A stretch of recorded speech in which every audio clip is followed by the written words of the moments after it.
We're starting with this as our first exercise, literally as if we're nodding yes.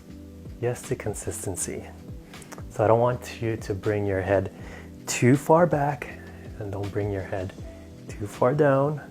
We're simply just doing this range of motion, and always follow your natural range of motion.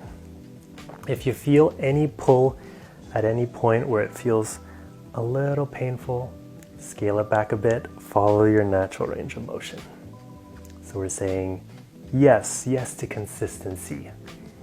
Yes to a new year filled with positivity, strength, happiness. Wishing you all a happy new year. I can't believe it's 2024. If you're doing this in January for my challenge.